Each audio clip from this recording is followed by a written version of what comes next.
no Evangelho de João, capítulo 14, continuando aqui a exposição bíblica.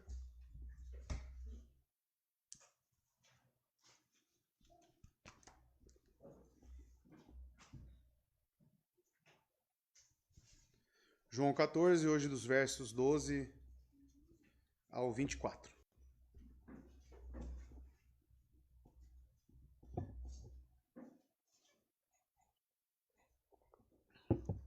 Diz o seguinte a palavra de Deus, primeira leitura na versão King James, depois eu passo para a atualizada na exposição.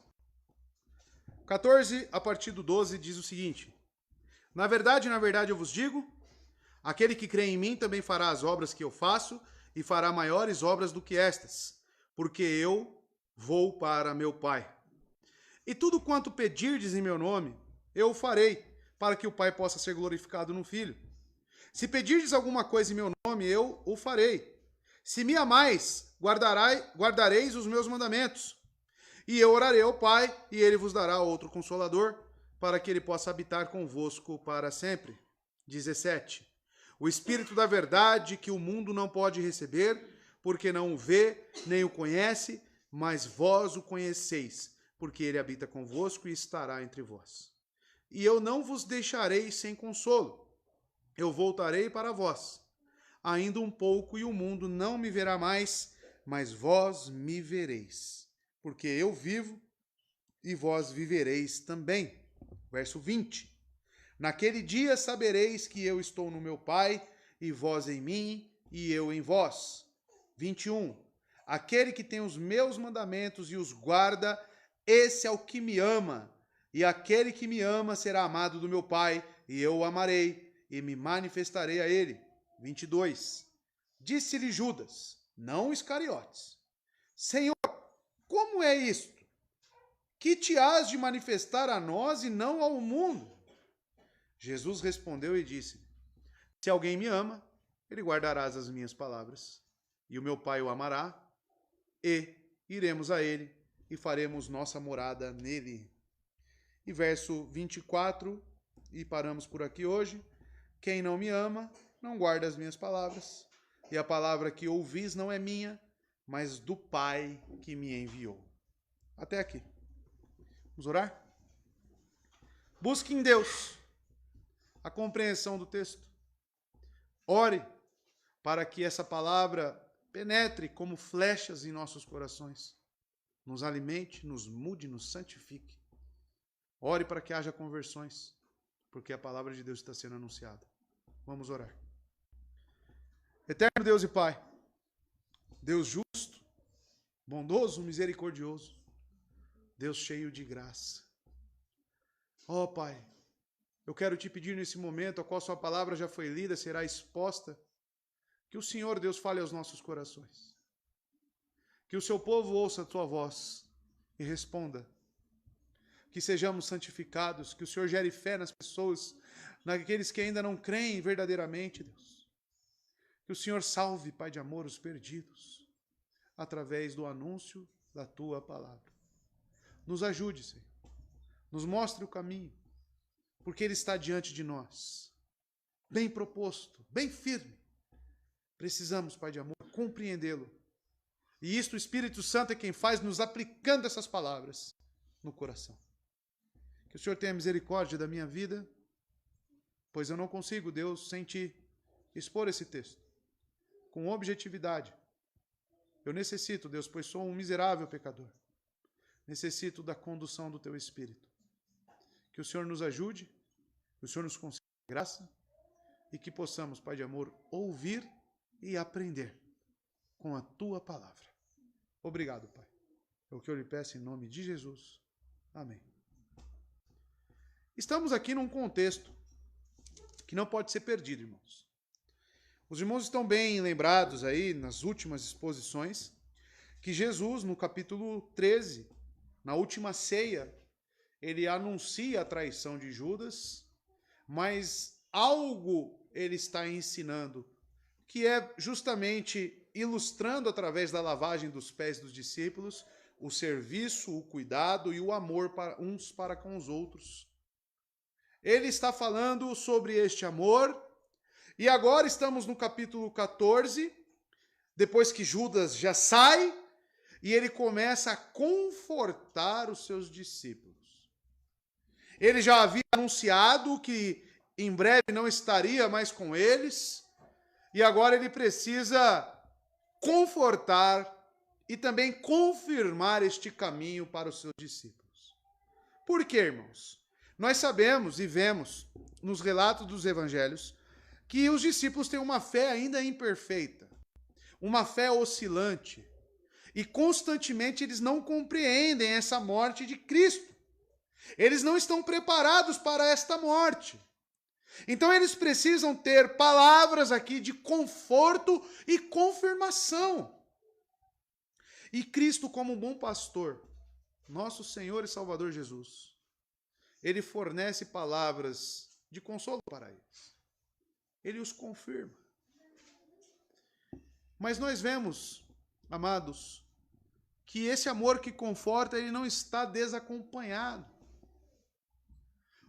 Se vocês prestaram atenção na leitura do texto, se marcarmos aqui quantas vezes ele repete a palavra guardar ou obedecer os seus mandamentos ou preceitos.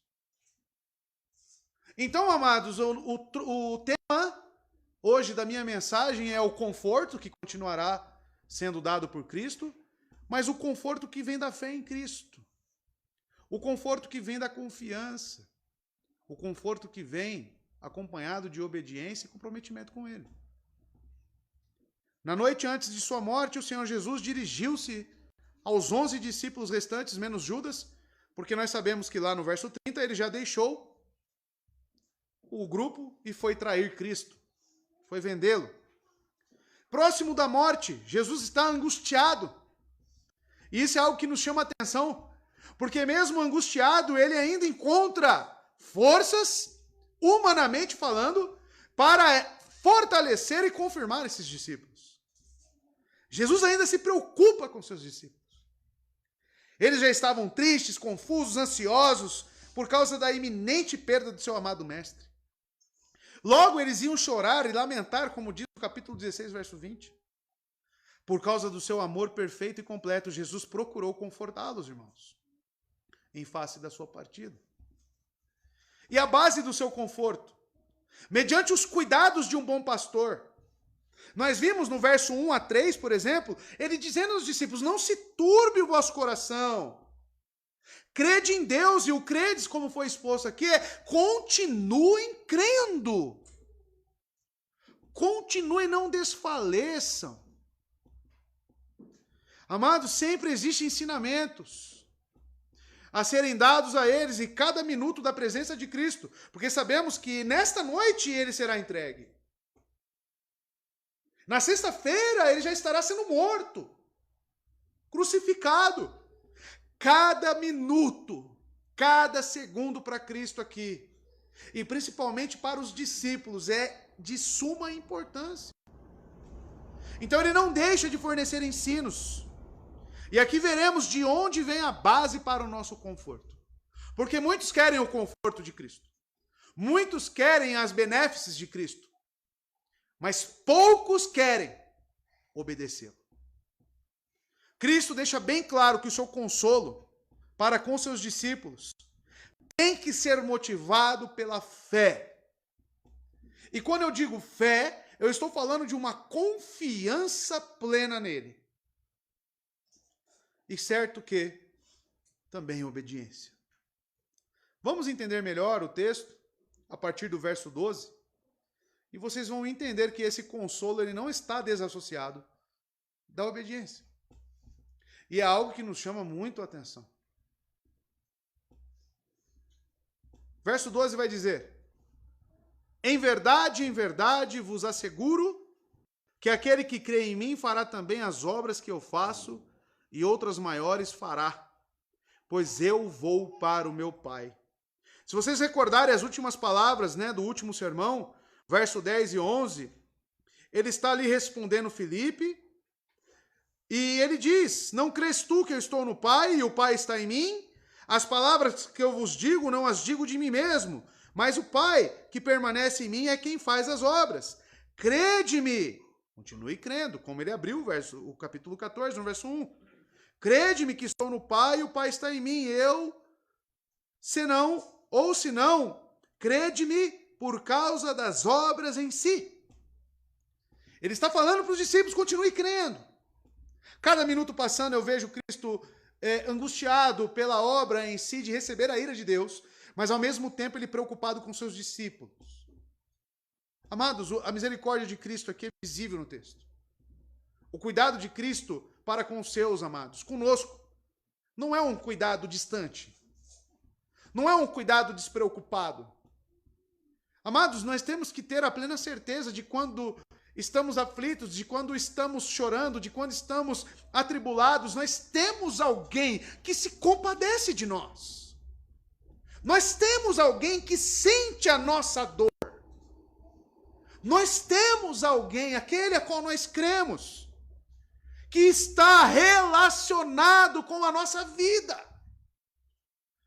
Os meus sentimentos, como alguém que crê em Cristo, eles não são perdidos. Eles não são deixados de lado pelo meu Salvador.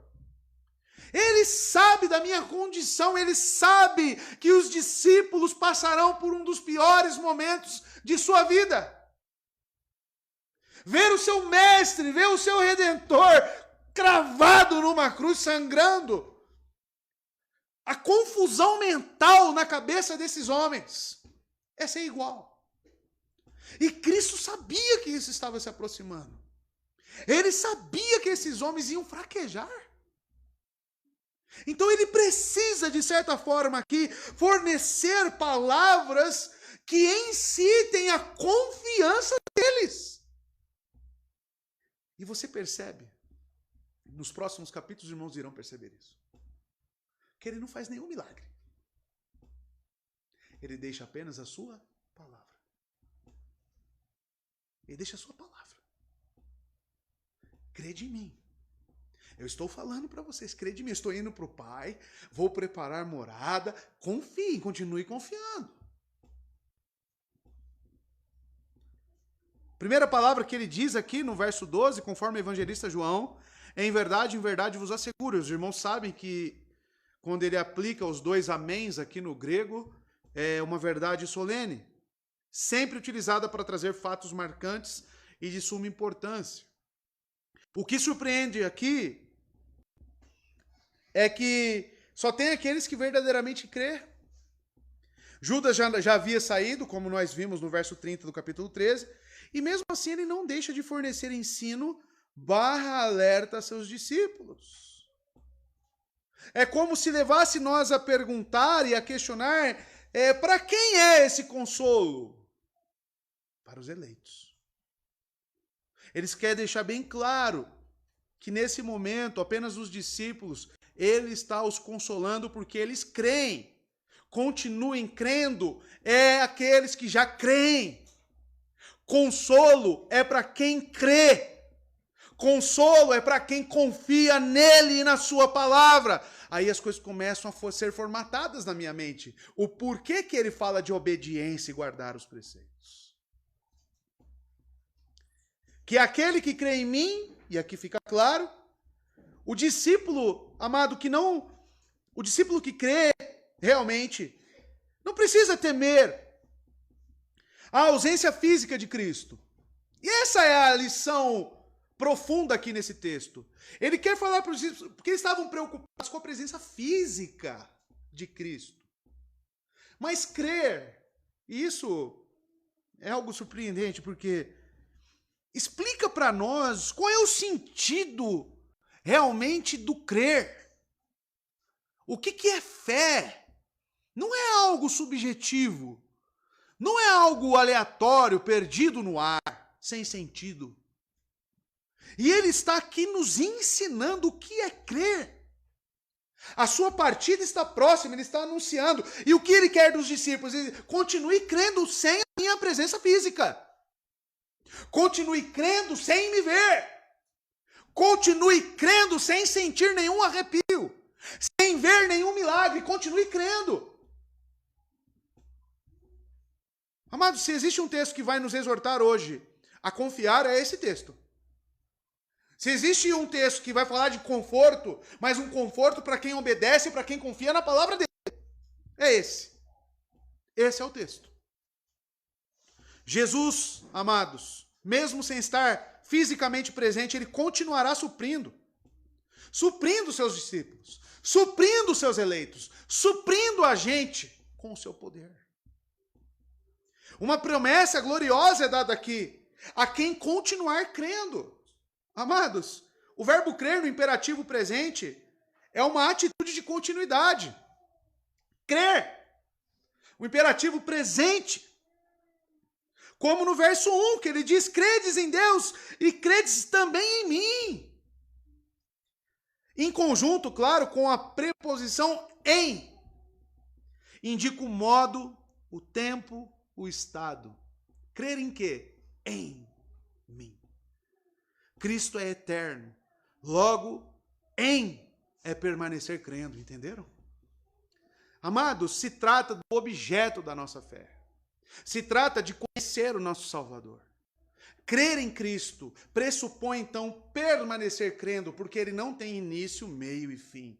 Ele é a fonte de misericórdia, ele é a fonte de graça, ele é a fonte de justiça. Todos os atributos de Deus são encontrados em Cristo. Então, crer nele é crer em quem ele é. Então, o que faltava para os discípulos, amados, é ter uma compreensão adequada de quem Cristo era. E nós temos toda a palavra que nos diz quem ele é. Aquele que crê em mim, ele diz, fará também as obras que eu faço e outras maiores fará. Aos continuistas aqui vibra com esse texto. Os continuistas aqui vão dar pulos de alegria. Tá aí, ó. Os milagres permanecem. Mas vamos entender o que ele está dizendo. Os discípulos permaneceriam, amados, dando sinais da chegada de um reino. Se nós lermos Atos, nós vamos ver os discípulos fazendo milagres. Mas isso era necessário para um propósito que chamamos o fundamento da igreja. Ou seja, o reino físico de Jesus. Então, sempre que Jesus curava, sempre que Jesus fornecia multiplicações de alimentos, ele está dizendo o que com aquilo? Que o meu reinado é um reinado que está no controle do que é físico. Eu tenho poder sobre a doença física. Eu tenho poder sobre o alimento. E não só isso. Quando ele perdoa pecados, como ele fez nos evangelhos, e também quando ele expulsa demônios, ele está demonstrando o quê? O seu reino espiritual, que já havia chegado. Os discípulos continuariam fazendo isso? Segundo o relato de Lucas em Atos, nós sabemos que eles fizeram. Expulsaram demônios. E isso eram marcas de que o seu ministério não havia encerrado com a sua morte. Muito pelo contrário. Havia ganhado força, havia ganhado significado e as coisas começaram a aumentar. Então, amados, as obras que eles fariam, no que tange ao reino espiritual, é o que nós vemos em Atos na conversão tanto de judeus como de gentios.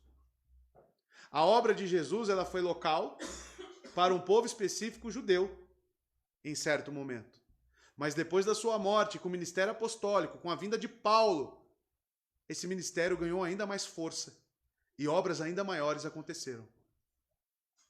Amados, você deve entender, fará obras maiores como o anúncio do reino de Deus. Como a proporção da conversão e do poder desse reino espiritual. Porque quando ocorre uma conversão através da pregação do evangelho, isso é o reinado de Cristo. E é uma obra ainda maior, porque Cristo pregou para judeus, nós pregamos para os gentios. A proporção, a magnitude dessa obra ganhou ainda mais força. Com a presença do Espírito Santo, a obra de sua igreja estaria completa. E quem participaria disso em Pentecoste? Os discípulos. Então ele vira para os discípulos, que isso fique muito bem claro. E ele diz, mas também as obras que eu faço, Fará também as obras que eu faço e outras maiores fará. Claro. Proporção do reino, amplitude. Diferentemente do que muitos pensam sobre continuidade de dons, irmãos, as obras maiores consistem na expansão do reino de Cristo entre os gentios, que inicialmente era apenas, amados, para os judeus, agora será expandido pelo ministério dos discípulos. Samaria passaria a crer. Roma, a peregrinação de Paulo, as igrejas em Éfeso, na região da Galácia, tudo isso era a expansão do reino. Então essas obras eram de caráter mais elevado, em maiores escalas. Você não deve pensar que você vai, se Cristo ressuscitou morto, você vai ressuscitar o cemitério inteiro. Não é isso que ele está falando aqui. Não é isso que ele está falando aqui. É sobre o reino. E a obra que ele fez é anunciar o reino. Pois eu vou para o meu Pai. Ora, a conversão dos eleitos de Deus entre os gentios, a obra de Pedro na casa de Cornélio, já leram Atos, irmãos? E de Paulo em todas suas viagens missionárias, não poderia ter sido feita antes da morte e ascensão de Cristo. Pela simples razão de que, naquele tempo, o Espírito Santo ainda não tinha sido derramado. Exatamente por essa razão, a parede de separação ainda existia. Amados, após a sua morte, ressurreição, ascensão, a coroação de Cristo, aí sim, as portas estariam abertas para a vinda do Espírito Santo sobre a igreja. E a expansão dessas obras ainda maiores, aí sim passariam a acontecer. Por isso que ele diz para os discípulos em Atos, para eles permanecerem em Jerusalém e não saírem de lá, até que acontecesse o derramamento do Espírito Santo. E essa é a marca do pacto da graça, irmãos. Um pacto inaugurado para a sua igreja. E a marca distintiva para a sua igreja é a dispensação, é o fornecimento do Espírito Santo para a sua igreja, para os eleitos de Deus. Afinal, ele havia dito isso em João capítulo 10. Tenho ovelhas que não são deste aprisco. Convém também buscá-las, trazê-las. Que ovelhas eram essas? As ovelhas que os próprios discípulos iriam. Quem são ceifeiros de Cristo? Os seus discípulos. Eles são os ceifeiros. Pois eu vou para o meu Pai. Ou seja, essa ascensão, ele atrela essas obras maiores com a sua ascensão. E nós sabemos que a sua ascensão, ele vai dizer isso no capítulo 17 deste evangelho. É necessário que eu vá para que ele venha. Entenderam? Obras maiores? Então não é você sair fazendo um milagre, né? Fazendo o que for que você pense aí. Verso 13. E assim, seja o que for que vos pedirdes em meu nome, isso eu farei, a fim de que o Pai seja glorificado no Filho. Aí você soma o verso 12 com 13, aí pronto, os continuistas. Posso fazer o que eu quiser. Falta gasolina, o cara ora no tanque lá para brotar gasolina. Não, mas Cristo falou que eu posso pedir, que eu posso orar, e ele vai fazer qualquer coisa no nome dele. E assim seja o que for que vós pedirdes em meu nome, eu farei. Amados, pedirdes aqui, ele tem uma conotação diferente do que ele fala lá no verso 16, mas eu quero que você preste atenção. No grego aqui, o pedir que ele fala dos discípulos para com ele, ela tem uma conotação, na palavra grega é aiteu, que significa pedir, rogar, suplicar, requerer algo, mas mais para suplicar. Será diferente no verso 16, guarde isso que eu estou falando aos irmãos. E ele diz, o que vocês pedirem em meu nome, isso eu farei. A expressão tudo, o que engloba um vasto terreno. Ela se refere tanto a grandes obras quanto às obras menores. Todas as obras, tudo. De forma coerente, nesta passagem, a relação dessas obras com a oração, ela é ressaltada. Isso aqui é muito importante para nós. Jesus ensina muito claramente que existe uma ligação. Se ele está falando no verso 12 sobre obras, ele no verso 13 não mudou de assunto.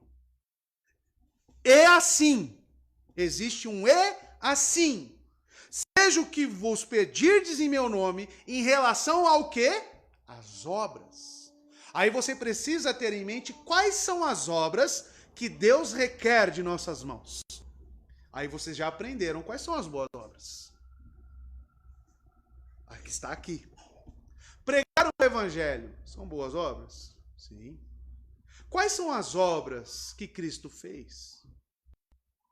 Então, amados, quando ele diz, seja o que for que vós pedirdes, ele está falando de oração. Logo, é impossível que eu e você faça as obras de Deus apartado e sem a oração. Tudo que nós temos aprendido aqui nas sextas-feiras.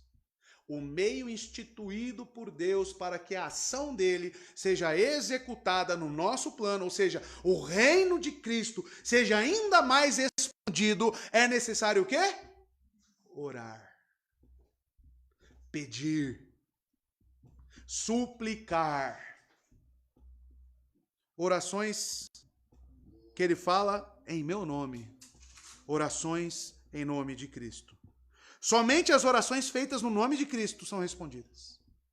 Aí você pode perguntar, por quê? Essas orações, amados, não são feitas por interesses egoístas. Essas obras a qual ele se refere não são obras para você comprar um carro ou encher o tanque do seu carro com oração. Mas sim, obras e orações que irão pedir coisas do interesse do reino de Deus. Essas são as orações dos discípulos. Orações que venham de encontro com os interesses do reino de Deus. E é justamente isso que ele nos ensina no Pai Nosso. Seja feita a tua vontade. A tua vontade.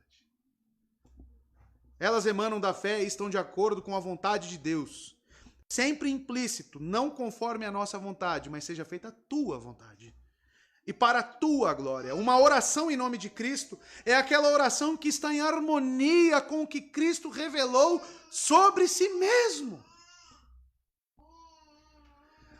Amados, nós temos o cânon das Escrituras já fechado, nós temos os evangelhos nos fornecendo informações sobre quais são as vontades do nosso Redentor. O que você deve orar? Coisas relacionadas ao reino. Você deve parar de orar para desejos próprios e egoístas.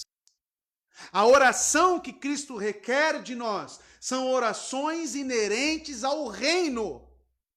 Seja feita a tua vontade. E isso é muito complexo, porque muitas das vezes você pode orar por motivos santos, porém com intenções egoístas. Tem gente que quer ser mais santo para ser diferente, o diferentão. Ter uma classe diferente. Ele quer se destacar no meio de outros, então ele quer ser mais santo. Então ele ora, Deus me santifica. Para quê? Deus, eu quero mais entendimento da palavra. Para quê? Pra você ficar brigando na internet? Para você ficar entrando em discussão? Deus, santifica o meu marido. Para quê? Para atender às suas vontades? Então nós podemos sim pegar coisas bíblicas e santas e transformar em pedidos egoístas. E não é isso que ele está falando aqui. E veja o porquê. O complemento é: isso eu farei a fim. O a fim aqui é com o propósito de que o Pai seja o quê? Glorificado. Então, os seus pedidos a Deus é em consonância com o reino e para que o Pai seja glorificado. Aí você entende a oração do Pai Nosso? Venha o teu reino. Venha o teu reino. Ou como? Através da sua vida. Através da obra do Evangelho. Glorificado aqui vem do grego doxazo. Glorificado no Filho, doxazo. E o significado de glorificado é louvar.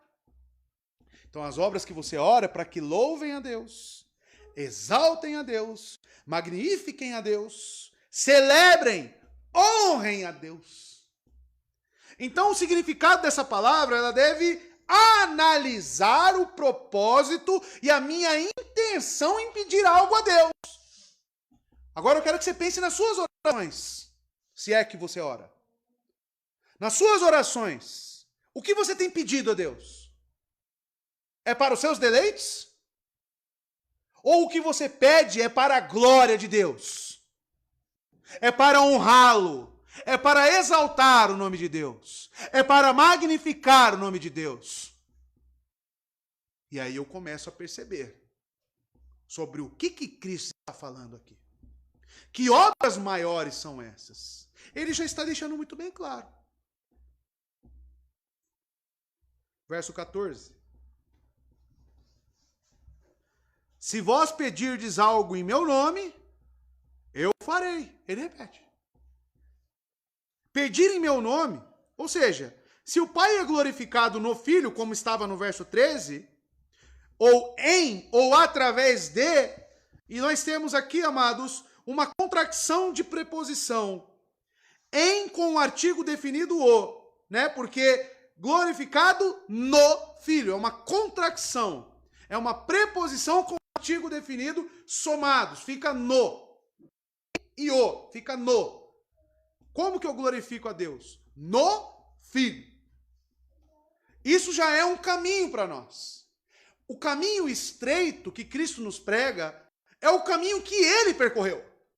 É a forma como ele viveu. Então, se o Pai é glorificado no Filho, você tem que olhar para quem? A sua forma de viver tem que ser parecida com a de quem? O Filho. Ai, Deus, aí você ora, vem no culto de oração. Eu queria glorificar mais a Deus. Então você tem que se tornar mais parecido com Cristo. Você precisa analisar a sua vida em comparação à de Cristo. Porque a única forma de glorificar a Deus com as nossas vidas é no Filho.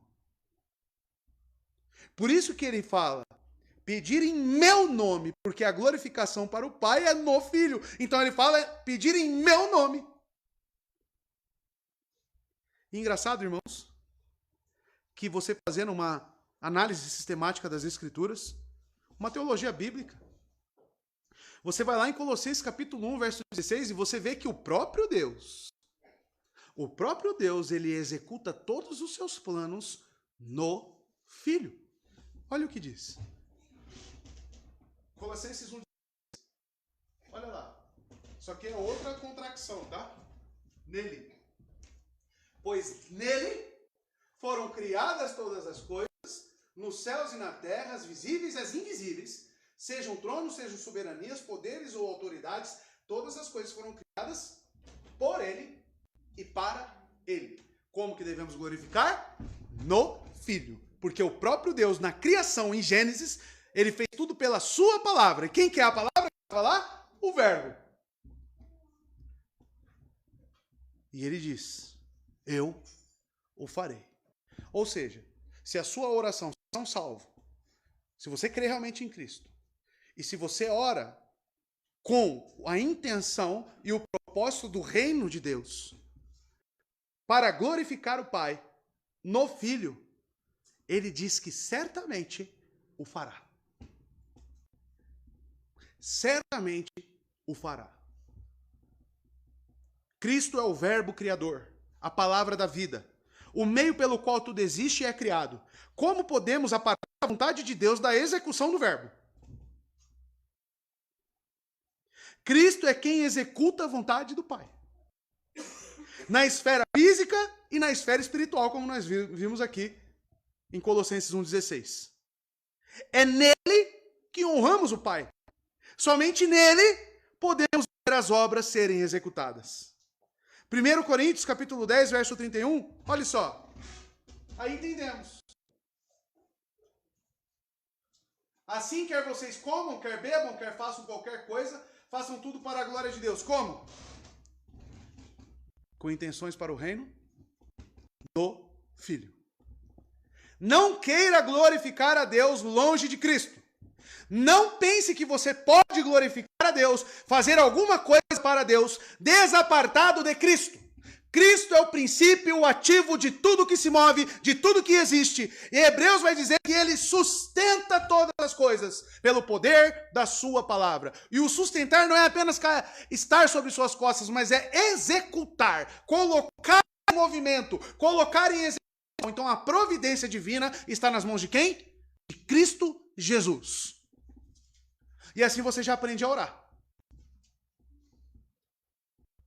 Na verdade, irmão, se você pede para algo acontecer no que tange ao reino de Deus e a instrumentalidade da sua vida, você tem que pedir para Cristo. Ele é quem executa. Com qual intenção? Glorificar o Pai. O próprio Pai deu o Filho para que nós possamos glorificá-lo nele. Nele. Cristo é o executor. Cristo é o agente. Ore a Ele. A Ele. Verso 15. Se vós me amais, obedecereis aos meus mandamentos.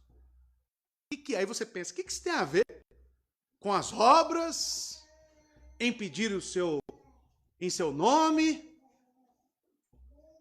Não podemos esquecer, irmãos, de que tudo que ele está falando aqui é com base no amor. Todo o contexto, desde o capítulo 13, é o amor. Um novo mandamento vos dou, amai-vos uns aos outros. O verdadeiro amor de Cristo, em contrapartida, relaciona-se com a observação de sua doutrina. E tudo que ele está fornecendo para os discípulos aqui são ordenanças. Como fazer? E é claro que, para que haja um consolo, para que haja uma permanência dos discípulos para realizar as obras ainda maiores, pedindo em seu nome, eles precisam então saber que a obediência, a confiança no que ele está falando deve permanecer. Por isso ele fala, se vós me amais, obedecereis aos meus mandamentos. Então, amados, somos igualmente lembrados quão pecaminosas são nossas afeições, visto que mesmo o amor que temos por Cristo é frágil. Se o mesmo não for direcionado para uma obediência pura. O desejo de todo cristão deve ser a disposição e a vontade de obedecer a todos os seus mandamentos. Isso se enquadra com o contexto. Por quê? Alguns teólogos, dependendo do comentário que você pegar, vai pensar que esse verso 15 aqui tem uma quebra de texto. E aqui se trata de outra situação. Mas não. Amados, nesta mesma noite, algumas horas antes, Jesus tinha dado esse novo mandamento. Lá no verso 34, olha lá. Um novo mandamento vos dou, que vos amais uns aos outros, assim como eu vos amei, que vós também vos amais uns aos outros. Então, ordenanças, amor, está tudo entrelaçado na mesma retórica que Cristo tem aqui, no mesmo contexto. E agora ele volta a falar sobre obediência e mandamento. Se vós me amais, então o contexto fala sobre amor, obedeceis aos meus mandamentos. E ele está fornecendo mandamentos. Tudo dentro do mesmo contexto. Então, amados, preceitos semelhantes foram acrescentados. No verso 1, no verso 11, ele está imperativo para eles continuarem a crer, para que eles continuem a confiar, para que eles orem no seu nome, para que eles creiam que eles farão obras, que eles continuarão o ministério, o reino de Deus continuará. A igreja continuará através das mãos dos discípulos, dos apóstolos. Fundamentos da igreja. E ele fala, como que isso vai acontecer? Se, uma partícula de condicionalidade, vós me amais, obedecereis aos meus mandamentos. Aqui nós podemos linkar com o assunto que foi tratado na EBD. Como perseverar?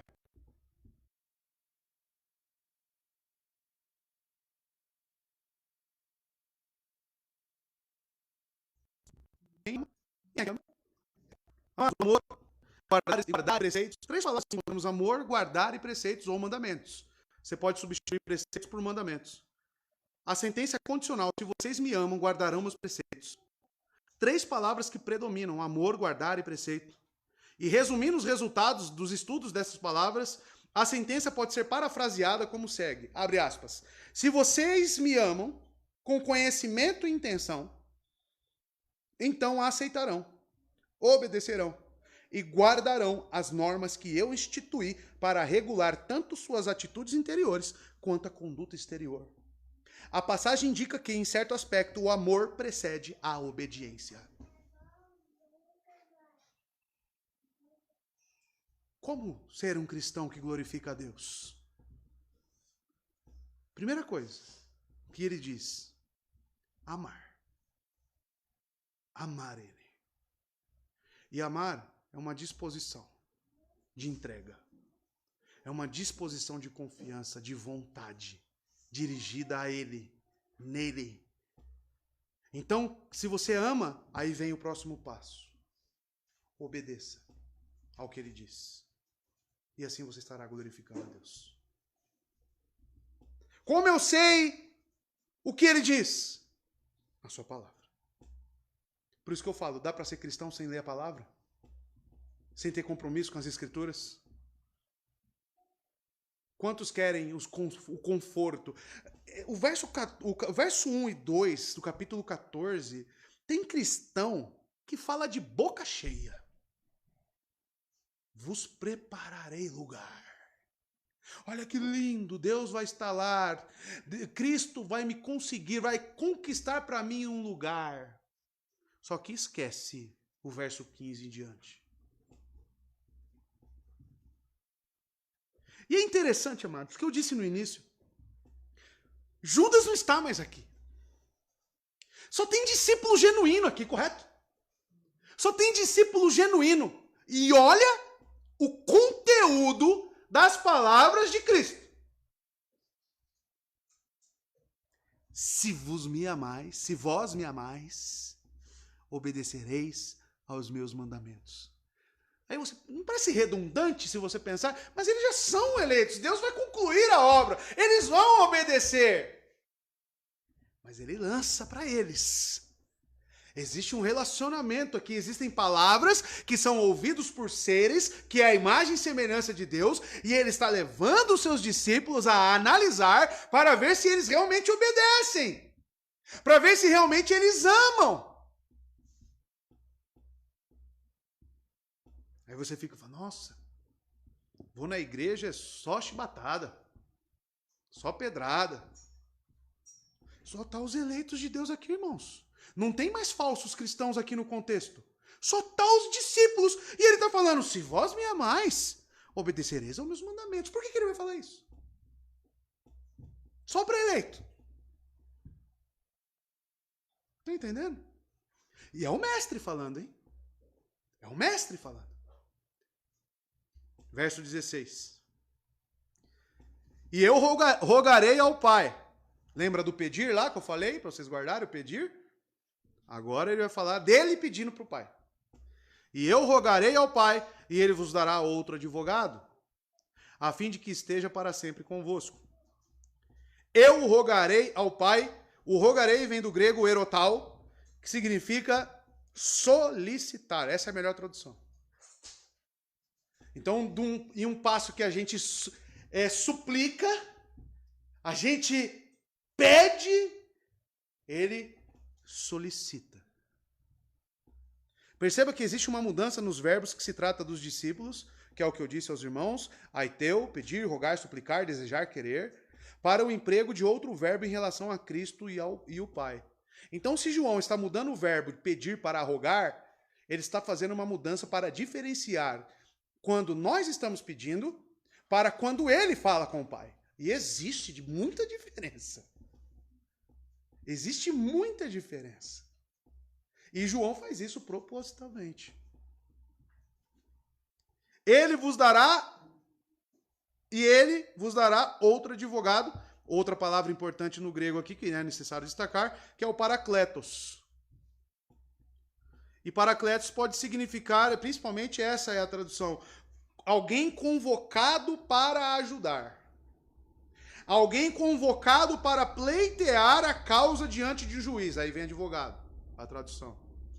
Um intercessor, um conselheiro de defesa, um assistente legal. São todas palavras que podem ser traduzidas por parakletos. Mas a melhor que fica aqui é auxiliador. E vos dará um auxiliador. O que está acontecendo? Os discípulos sabem que Jesus vai morrer, correto? A presença física dele está contado o tempo ali, os minutos. E ele está aqui novamente consolando eles. Continuem crendo, obedeçam. Se vocês me amam, me obedeçam. E eu vou rogar ao Pai para vos dar um auxiliador. Ou seja, o Espírito Santo vai suprir a minha ausência física de vocês. Por isso que um cristão, amado, que é selado pelo Espírito Santo, ele contempla, ele está em paz, ele não sente falta de Cristo. Ele sabe que Cristo está com ele. Tem um relacionamento. Ele sabe que não está só. Ele confia. Por quê? Por causa disso. Porque rogar ao Pai e enviar o auxiliador já veio em Pentecoste. Já veio sobre os eleitos. Então nós não estamos só. O Espírito está com os seus. E perceba, existe aqui um embasamento para a Trindade. Você consegue comprovar com esse verso que o Espírito Santo, ele é uma pessoa distinta da Trindade, a terceira pessoa. Por quê? Outro. Eu rogarei ao Pai e ele vos dará outro. O que é outro? Vem do grego allos. E é aplicado um pronome aqui. E esse pronome outro é um pronome indefinido. O que significa? Algo ou alguém cuja referência indefinida se encontra fora do âmbito do falante e do ouvinte. Então não se trata dele, nem do Pai, porque o Pai é quem ele vai pedir. Vai vir quem? Outro. Alguém que está fora disso aqui que ele está falando. Terceira pessoa da Trindade. Então a nossa concepção, a nossa confissão, ela está correta. Quando diz que são três pessoas distintas com a mesma essência. Um só Deus. Outro. A passagem indica claramente que o Espírito Santo não é meramente um poder, como alguns creem, mas uma pessoa. Veja, da mesma forma que o Pai e o Filho, ele é outro auxiliador, não um auxiliador diferente. A palavra outro indica alguém como eu mesmo, que me substituirá, fará o meu trabalho, mas é outro. E isso é maravilhoso, irmãos. Por que é pessoal o relacionamento? A palavra parakletos é literalmente utilizada para definir alguém. Alguém. Então é pessoal. O Espírito Santo é um relacionamento pessoal, é a terceira pessoa da Trindade. É o auxiliador, é alguém que está substituindo, olha isso, irmão, a presença física de Cristo. O Espírito Santo, aí o crente vem para a igreja, parece que está indo para o purgatório, para o inferno, para a condenação. Como que deve viver um cristão, amado? Amado, se o Espírito Santo habita em mim, qual que é a diferença disso? É o próprio Cristo habitando em você.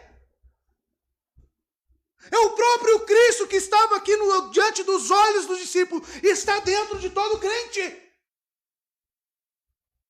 Não é uma presença nula, não é uma presença neutra, é o próprio Jesus Cristo. Você acha que um crente é diferente? Você acha que um crente é diferente na sociedade? O crente tem nada mais, nada menos do que o Redentor dentro de si. E ele está falando isso, não se esqueça, em forma de consolo, porque ele está para partir e eles entrarão em parafuso total, em pane total, em desespero, confusão. E ele está falando, acalmando os ânimos. Calma, calma, discípulos. Eu vou rogar ao Pai e ele vai trazer outro auxiliador para vocês. Fica tranquilo. Está tudo sob controle. É isso que ele está fazendo aqui. Mas não se esqueçam, confie em mim, continue crendo e obedeçam meus mandamentos. O Espírito procede tanto do Pai quanto do Filho. E você percebe isso aqui no verso 16. Eu rogarei ao Pai e ele vos dará outro advogado. Então, amados, nós podemos dizer, nossa confissão diz isso, que o Espírito procede tanto do Pai quanto do Filho. E nós vemos nas Escrituras o Espírito de Deus, o Espírito do Filho. Nós vemos nomenclaturas dessa forma. Por quê? Segundo a passagem, o Espírito Santo é dado pelo Pai em resposta à solicitação de quem? Do Filho. Por isso que não existe salvação longe do Filho. Por isso que para glorificar a Deus tem que ser no Filho. Porque é Ele que solicita, é Ele que executa. Ele procede tanto do Pai como do Filho. O Pai dá, o Filho envia. Olhe, por exemplo, o capítulo 15, verso 26. Um pouco mais para frente, vamos chegar lá se Deus quiser. Ele diz no capítulo 15, verso 26. Mas quando vier o Consolador, que é o Espírito Santo, que eu, olha lá, agora ele fala que ele envia, que eu vos enviarei da parte do Pai. Ele solicita a Deus, Deus dá o ok e ele envia. Mas isso não significa hierarquia entre a Trindade, porque o Pai e o Filho têm a mesma vontade. Harmonia. A fim de que esteja para sempre convosco. Perda de salvação? Se o Espírito é o selo, e ele roga, o Pai dá, ele envia, e ele diz, a fim de que esteja para sempre convosco. Põe Espírito, tira Espírito. Põe Espírito, tira Espírito. Põe Espírito, tira Espírito. Existe isso? Está o texto. Você vê que as pessoas que estão aí sendo enredadas por doutrinas heréticas é porque não lê a Bíblia. Você concorda comigo? É porque não lê a Bíblia. É um texto difícil, Felipe, isso aqui? Não é um texto difícil. O contexto diz que Cristo tinha em mente consolar seus discípulos. Devido a isso, a melhor tradução seria auxiliador, como eu disse. O Espírito Santo é um auxiliador em muitos aspectos. Por quê? Ele conforta. O Espírito também ensina. Ele guia na verdade. Ler as Escrituras não deveria ser um fardo para você. Porque ler as Escrituras é a única atividade de leitura onde você consegue se sentar com o autor do livro e ele vai te explicar e ele vai te ensinar. Tem muitos que pegam aquelas filas, né, gigantescas para pegar um autógrafo, né, do autor do livro, né? Aí entra naquela fila, aí depois abraça o cara. Pois é, a Bíblia para os crentes é mais do que isso. É sentar com o autor e ele te guiar pela palavra. Por isso, obedecer aos meus mandamentos. Você vê que os assuntos estão todos interligados. O Espírito nos auxilia, nos guia, nos ensina, nos conforta, nos convence. Faz com que os discípulos se lembrem do ensino de Cristo. Verso 26 diz isso. E habita no seu interior como uma fonte de inspiração e vida. O Pai e o Filho chamam o Espírito para o lado dos discípulos, a fim de confortá-los, admoestá-los, ensiná-los, guiá-los e fornecer qualquer ajuda necessária. Você que é crente, amado, eu vou te dizer algo, meu querido. Você que crê em Cristo, você já tem tudo. Você já tem tudo.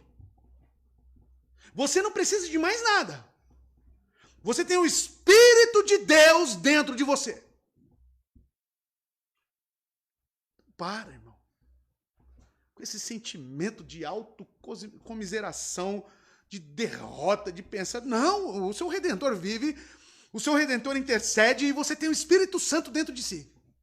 Você que crê verdadeiramente. 1 João, capítulo 2, verso 1, olha só. O contexto aqui é a tratativa quanto ao pecado dos crentes. Mas veja, irmãos, porque Cristo também é chamado de advogado. Não escreva a vocês porque não conhecem a verdade, mas porque a conhecem, porque nenhuma mentira procede da verdade. 1 João 2:1. 2:1. Meus filhinhos, escrevo a vocês estas coisas para que vocês não pequem. Se, porém, alguém pecar, temos um intercessor junto ao Pai, Jesus Cristo, o justo. O intercessor ali, algumas traduções vão trazer advogado. O mesmo nome dado a Cristo por João aqui nessa carta é o mesmo nome dado ao Espírito Santo. E ele continua, verso 17. O Espírito da verdade que o mundo não pode receber, porque não o vê nem o conhece. Vós conheceis, porque ele vive convosco e estará dentro de vós. O Espírito da verdade que o mundo não pode receber, irmãos. Jesus chamou o Espírito Santo de o Espírito da verdade. Por que ele faz isso? Amados, para enfatizar o seu trabalho de revelar a verdade espiritual aos crentes. E o que ele disse anteriormente, se vocês me amam, vocês obedecem o quê? A minha palavra, os meus preceitos, os meus mandamentos. O que o Espírito da verdade faz? Me guia na verdade. Está aqui o que é ser crente. Está aqui o que é ser discípulo de Cristo. Amados, em particular, o Espírito Santo revela aos apóstolos a verdade inspirada do Novo Testamento, porque eles escreverão as verdades bíblicas para nós do Novo Testamento. Como? Pelo Espírito da verdade. Porque não o vê, e o mundo não pode receber. Por quê? Porque não o vê e nem o conhece. O mundo aqui no grego cosmos, o que ele segue? A verdade? Ele segue a mentira de Satanás. Vamos lembrar lá os fariseus, o que ele disse no capítulo 8, verso 44 e 45. Lembre-se o que Cristo disse. Vós sois de vosso pai o diabo, e quereis satisfazer os desejos de vosso pai. Ele foi homicida desde o princípio. E olha só aqui, ó. Não permaneceu na verdade. Aí o crente tem o quê? O Espírito da verdade. Fala do que lhe é próprio, porque é um mentiroso e o pai dela. Aqui, amados, vem comigo. Lembra que eu falo para vocês? Uma pessoa pode se converter, por exemplo, ser salva na Igreja Católica? Não? Lá não prega a Bíblia? Salvação vem pela palavra, pode. Mas e aí? Então, se ela é salva, ela recebeu o Espírito da verdade. O que vai acontecer com ela daqui a um tempo lá? É possível ela permanecer lá? Impossível. É guiado, o crente é guiado na verdade. Então ele vai ouvir, ele vai ser guiado pelo Espírito Santo, e o Espírito Santo vai dizer o quê? Está errado. Não segue aquilo. Porque ele é o Espírito da verdade. Quem gosta de heresia é quem então? É obra do quê? Lá em Gálatas 5. Obra da carne. Heresia é obra da carne. Sabiam disso? Está lá, leia Gálatas capítulo 5, verso 22 em diante. Heresia é obra da carne. E Satanás é o pai da mentira. Então quem tem o Espírito da verdade é guiado na verdade. E como é que fica o Espírito de Satanás? Como é que fica a mentira? Vira oposição. Não aceita. É retirado de lá pelo Espírito da verdade. Então não venha falar, ele é salvo, ele sabe que tem umas heresias lá, mas ele permanece lá, porque ele gosta, o pai dele está lá também, a família dele. Peraí. Então você está me dizendo que o Espírito Santo na vida dele é neutro e não o conduz na verdade? O que Cristo está falando para nós aqui, que o Espírito da verdade, o que guia na verdade, que o mundo não pode receber, porque não ama a verdade. Então Cristo está errado e ele está certo, é isso que você está querendo me dizer? Porque não o vê, nem o conhece. Então, amados, não possui o órgão de discernimento espiritual, o mundo. não percebe o Espírito e suas ações, e falha em reconhecer o Espírito, atribuindo as influências da terceira pessoa da Trindade. Ele diz tudo que é obra de Beelzebu. Por isso que isso é blasfêmia do Espírito Santo. Então, só quem que pode blasfemar contra o Espírito Santo? Quem rejeita, quem é amante da mentira, quem não tem o Espírito Santo de Deus. Então, se você é crente em Cristo verdadeiramente, você não pode, é impossível você blasfemar contra o Espírito Santo. Isso é para quem atribui a obra de Deus, o reino, o que o Espírito faz a Beelzebu. Por quê? Porque não recebeu o Espírito, não vê, nem o conhece. Está aqui a explicação, irmãos. 1 Coríntios capítulo 2, verso 12 a 14, um texto conhecido pelos irmãos, o apóstolo Paulo vai dizer. 1 Coríntios 2, do verso 12 ao 14. Nós, porém, não recebemos o Espírito do mundo, mas o Espírito procedente de Deus. Para quê? Olha lá. Entendamos as coisas que Deus nos tem dado gratuitamente. Então, tem como alguém que recebeu o Espírito atribuir a obra de Deus ao Satanás? Impossível. Quem que faz, então, a blasfêmia do Espírito Santo? Quem não tem o Espírito. Quem não é salvo, quem não crê. Vós o conheceis. E ele afirma, olha o consolo. Olha o consolo de Cristo. Ele afirma, por exemplo, vós o conheceis porque ele vive convosco e estará dentro de vós. A promessa do Senhor que o Espírito estará nos discípulos no futuro, não significa que o Espírito Santo já não estava presente e ativo antes de Pentecoste. Por quê? Ninguém em qualquer época da história da redenção poderia ser salvo, santificado, habilitado para o serviço e testemunho, ou guiado em compreender as Escrituras sem o Espírito Santo. Ou seja, tinha atuação do Espírito Santo no Antigo Testamento? Sim. Sim. Mas em pontos focais, em certos indivíduos. Igreja mesmo, despejar do Espírito Santo, foi apenas em Pentecoste. Por quê? Por causa das promessas e o estabelecimento do pacto da graça. Lucas 4, verso 1. Jesus andou cheio do Espírito Santo. E quando ele fala que ele vive convosco, ele está falando de quem? Dele mesmo. O próprio Cristo andou cheio do Espírito Santo. Ou seja, ele vive convosco. Olha lá. Jesus cheio de quem?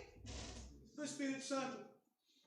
A humanidade de Cristo, juntamente com a sua divindade, harmoniosamente, também tinha o Espírito Santo que o guiou.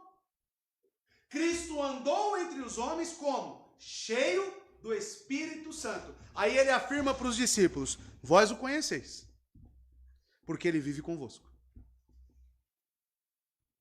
E estará, aí ele fala no futuro, dentro de vós. Isso é a marca do pacto da graça. Aqui temos também mais uma prova do pactualismo nosso. De que não tinha vindo, não estava inaugurado. Virá, ele fala no futuro. Estará dentro de vós. Se realmente existe a continuidade do Antigo Testamento para o Novo, se o pacto da graça já estivesse instituído, Cristo falaria isso? Não falaria. Então a gente não precisa nem de Hebreus. Está aqui mais uma prova. Verso 18. Não vos deixarei órfãos, voltarei para vós. Não vos deixarei órfãos, do grego orfanos, significa privados de pai, de tutor, de mestre. Cristo está consolando os discípulos. Esta passagem revela que os homens são os que são capazes de fazer quando se acham, amados, privados da proteção do Espírito. São órfãos, expostos de todo gênero de fraude, injustiça, incapacidade de se governar, em suma, por si mesmos são inaptos a fazer qualquer coisa, porque são privados da presença do Pai. São privados do Espírito Santo. Quem vive conforme a ordem deste mundo, vive em desordem, vive em caos, vivem para os seus próprios deleites e desonra a Deus. Mas quando ele diz, não vos deixarei órfãos. Ele está estabelecendo uma diferença entre aqueles que são adotados nele e daqueles que não são. Eu era órfão, e você? Eu era órfão, não sou mais. Porque ele rogou ao Pai e enviou a mim o seu Santo Espírito. Eu não estou privado, então, de instrução. Eu não estou só. Eu não estou carente de um tutor. Não. Cristo vive em mim. Como? Espírito Santo de Deus. E ele diz, voltarei para vós. O único remédio para tamanho defeito é que Cristo nos governe por intermédio do seu Espírito, o qual ele promete que fará, irmãos. O Espírito revela o Cristo, o glorifica, aplica seus méritos aos corações dos crentes, torna seus ensinamentos efetivos em nossas vidas. Portanto, quando o Espírito é derramado, Cristo verdadeiramente retorna. Então, amados, aguardamos a volta, a expectativa, a volta de Cristo? Sim. Por que aguardamos? Porque estamos carentes? Estamos órfãos? Somos órfãos? Não. Aguardamos porque ele reinará conosco. E irá redimir toda a criação. Nós aguardamos. Porque essa é a vontade do Pai. Mas não porque eu estou carente. Ai, tá tão difícil, estou carente, sentindo falta de Jesus. Espera aí. O Espírito Santo não habita em você? Uma lição de dependência, irmãos, temos aqui. Em primeiro lugar, os discípulos são lembrados de sua debilidade, para que, suspeitando de si próprios, em nada mais confiem, senão na proteção de Cristo. Por isso que ele fala, se vocês me amam, vocês me obedecem. Vocês guardarão meus mandamentos. Vocês lembrarão do que eu estou falando aqui. E em segundo lugar, havendo prometido um remédio, o Espírito de Cristo. Eles lhe injeta bom ânimo, porquanto declara que jamais o deixará, irmãos. Verso 19. Dentro de pouco tempo, o mundo não me verá mais, entretanto vós me vereis. Porque eu vivo e vós da mesma forma vivereis. Amados, dentro de pouco tempo não me verás mais. Note aqui a conotação dessa frase, trazendo um clima, um ápice, por um pouco de tempo, cada vez mais encurtando. Não é agora mais meio ano, nem mais alguns poucos dias. É a noite entre quinta e sexta-feira. Na sexta-feira, Jesus morrerá na cruz. Depois disso, o mundo, cosmos, definido pelo próprio Jesus no verso 24, como se referindo àqueles que não o amam, não mais o verá, nem mesmo fisicamente. Aqui está a prova de quem é que sente realmente a falta de Cristo. Amados, o mundo não vê, mas ele está conosco, através do teu Santo Espírito. Entretanto, vós me vereis. No Espírito, entretanto, os discípulos observarão Jesus. De fato, pois o Espírito do Pentecoste, derramado em Pentecoste, fará com que esses homens e seus seguidores se lembrem dos ensinamentos de Cristo com respeito a si mesmo. De modo que o Senhor dos céus está fazendo na terra, dia após dia, desfilará perante os seus olhos. Através do Espírito, irmãos. Porque eu vivo, e vós da mesma forma vivereis. Ora, a fim de ver Jesus enquanto ele executa seu programa vitorioso na igreja, por meio do Espírito. A pessoa tem de estar espiritualmente viva para enxergar isso. Os discípulos poderão ver ou observar Jesus, pois estarão vivos.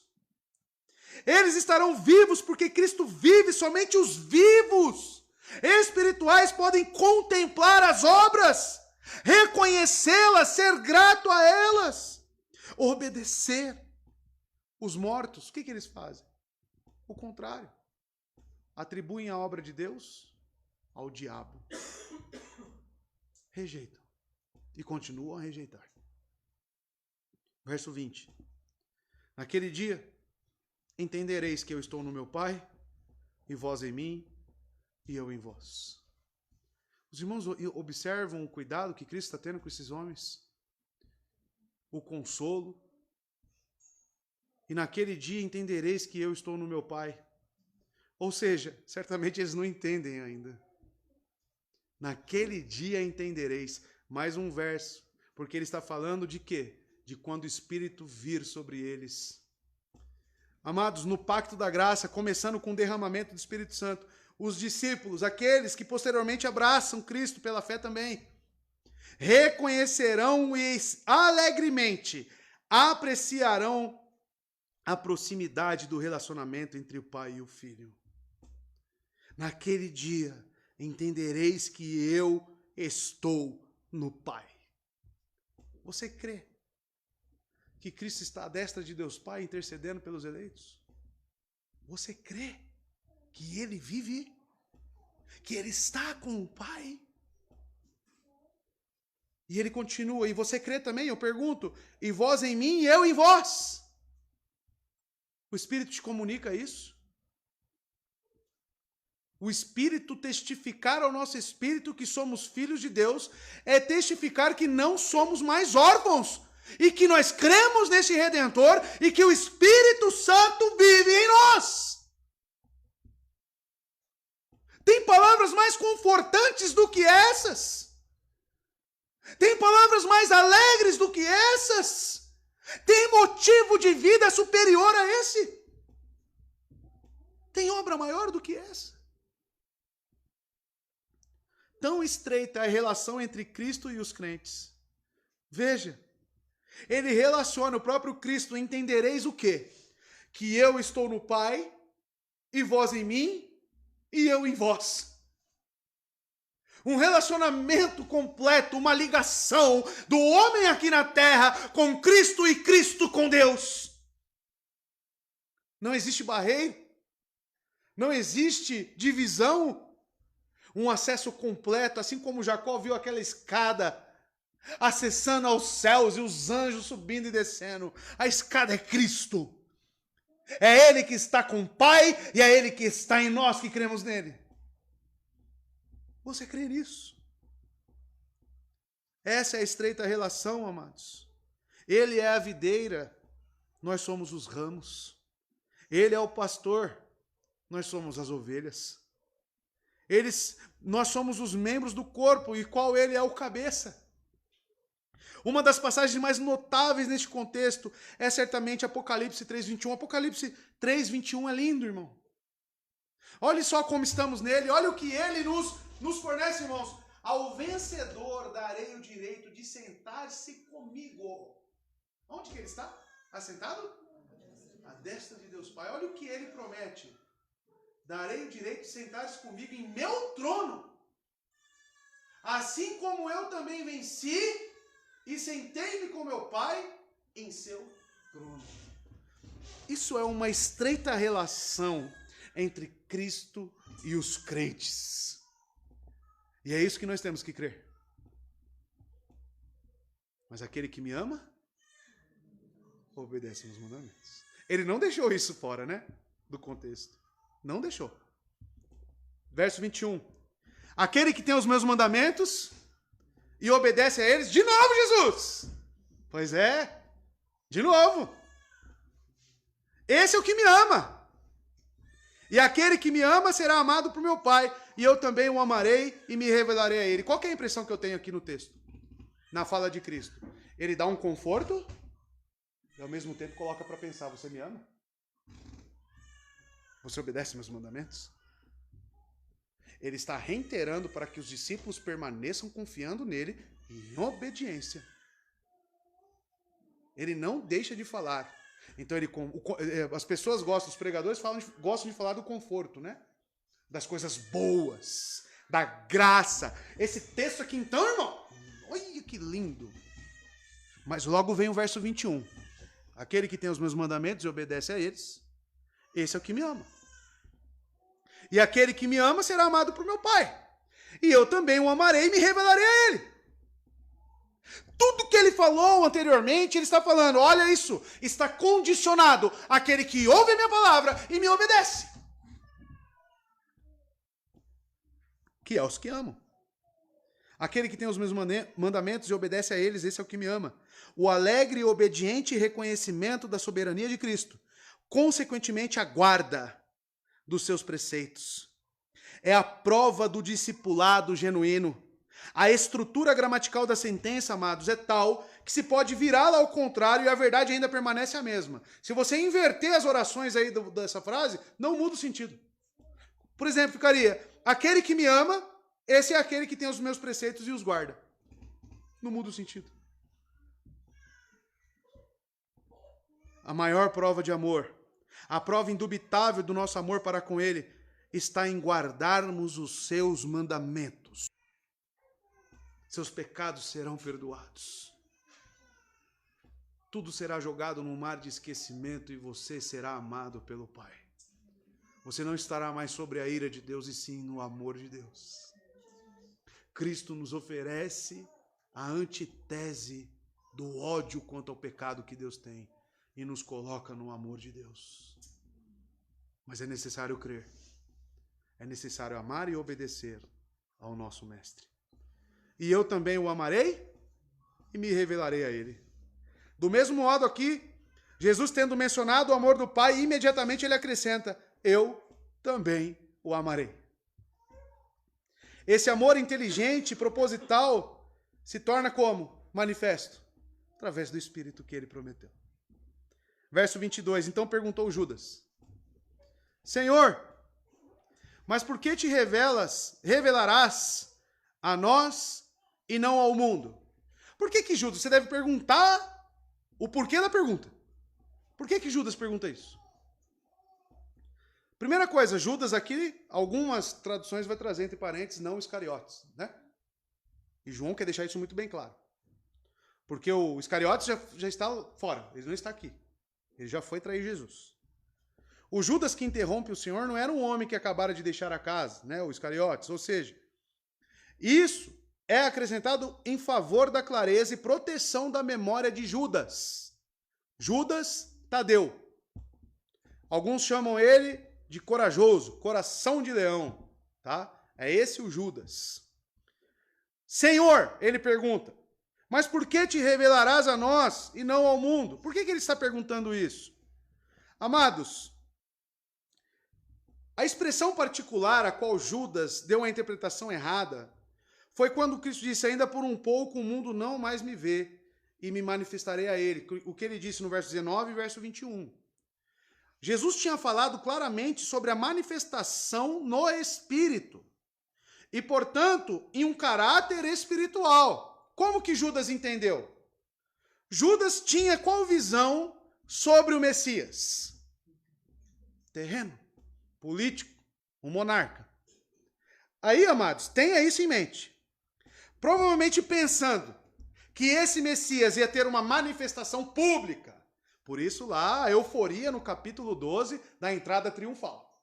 É aquilo que eles queriam. Aí Cristo pega um jumentinho e vai, já para ensinar. Não é isso que vocês estão pensando. Judas tinha isso em mente.